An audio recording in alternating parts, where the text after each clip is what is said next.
हमारा मामला हम सभी 11 जिलों के यहाँ पूर्व में हमारे 10 जिले थे जी, अब 11 जिले हैं। उनके करीब करीब हम 13 अगस्त 2012 को हम सभी परेड लगे हुए थे जी। और हमारा दुर्भाग्य रहा कि हमें बिना कारण बताए नोटिस दिए। ये हमारा करीब 6/6/2017 को हमें सरकार ने बाहर का रास्ता दिखा दिया। हमने बहुत मेहनत की, सभी लोग हम मिले। हमारा 15 आदमियों का एक प्रतिनिधिमंडल, जिसमें हमारी महिलाएं भी हमारे साथ में थी। और आपकी जानकारी के लिए बता देना चाहते हैं, हरियाणा के अंदर 60% महिलाओं का जो आरक्षण या कोटा था, 60 तो हमारी बहनें 100 में से और 40 हम पुरुष प्रेरक हैं। साथियों, हम लोग 6 तारीख को सीएम साहब से मिले थे, 6 नवंबर 2024 को।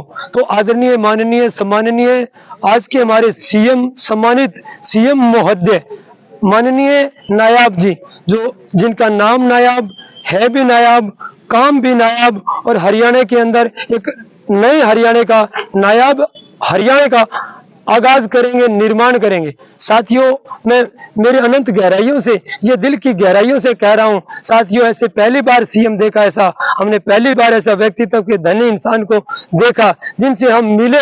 उनका इतना मृदुल स्वभाव था कि सब पे सब हम मंत्रमुग्ध हो गए, उनकी वाणी और कार्यशैली। और ऐसा हिंदुस्तान में ये पहले सीएम थे जिन्होंने एक कलम से 25,000 युवाओं को, कब, जैसे ही उन्होंने पदभार संभाला, पदभार संभालते ही उन्होंने 25,000 युवाओं को नौकरियां दी। जैसे हमारी बहनें और हम मिले, तो 1 मिनट थोड़ा सा समय ये थोड़ा लेना चाहूंगा।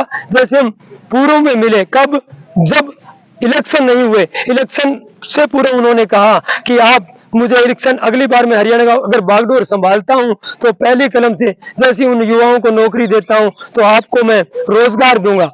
उसी बात पे चलते हुए उनको पुणे सीएम बनने के बाद हमने हाथ जोड़कर उनका अभिवादन किया, उनका धन्यवाद किया। सीएम बनने के बाद, सीएम साहब आप हरियाणा के राजा हो, हमारे जो काम है, हमारा जो प्रेरक रुतबा, उनका जो प्रेरक का जो कुटुंबा है, करीब हम 5,000 के लगभग हमारे साथी हैं, वो अब बाहर बैठे हैं, बेरोजगार बैठे हैं। साहब, हमारे साथ अन्याय हुआ, तो इस अन्याय की कड़ी में उन्होंने मुस्कुराते हुए, जैसे ही हमने जयकारे के साथ उनको जय श्री राम बोला, खुश होते हुए उनके चेहरे के भाव और उनकी जो हमारे कार्यशैली थी, प्रेरकों को बहुत अच्छा आश्वासन दिया, सबके चेहरे खिल उठे। उन्होंने एक बात कही कि आपको घबराने की जरूरत नहीं है, आपको लगाएंगे। मैंने कहा साहब आप कब लगाओगे? बोले हम आपको पॉलिसी के तहत लगाएंगे, थोड़ा समय लगेगा। तो मैंने कहा साहब हमें 7 वर्ष हो चुके हैं, हमारा वनवास पूरा हो चुका है, आप हमारे हरियाणा के लिए आशा की एक किरण हो, हमारे लिए एक प्रकाश पुंज हो, आप युवाओं को नौकरी देते हो, आप हरियाणा का आस विश्वास, यकीन, भरोसा है, भविष्य हो आप हरियाणा का, आप हमारे लिए कुछ करो। मुस्कुराते हुए उन्होंने इतना ही कहा, आपको चिंता करने की कोई जरूरत नहीं है, मेरी कलम आप पे चलेगी, आपको रोजगार मिलेगा। साथियों, इन्हीं के साथ उनका बहुत बहुत आभार, अभिनंदन, शुक्रिया, धन्यवाद। तो आदरणीय सीएम महोदय तब करेंगे जब हमारे सब लोगों को रोजगार मिल जाएगा, आपके पास पहुंचेंगे। और साथियों, एक बात, एक मेरा छोटा सा संदेश और, वो ये कि 25 तारीख, 25 है ना सोमवार को, 23 तारीख को हम सभी साथी सोमवार के दिन प्रत्येक 11 जिलों में और प्रत्येक जैसे डीसी ऑफिस के ऊपर हम अपनी आवाज, उस आवाज में क्या रहेगा, हमारा आभार प्रकट एवं ध्यान आकर्षण, एक छोटी सी सीएम साहब प्रार्थना।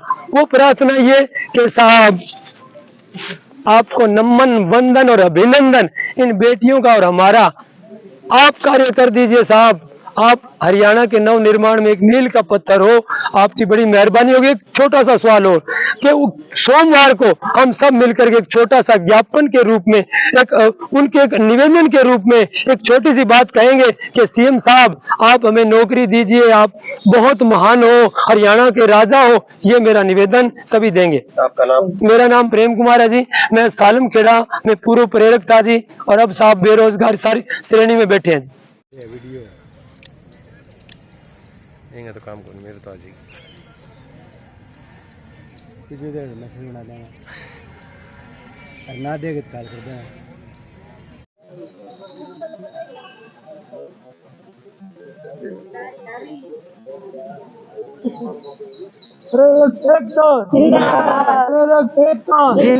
हमारा भाईचारा, हमारा भाईचारा।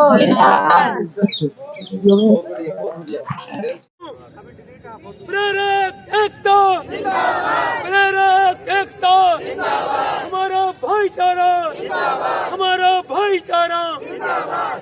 क्या बात है, थैंक यू।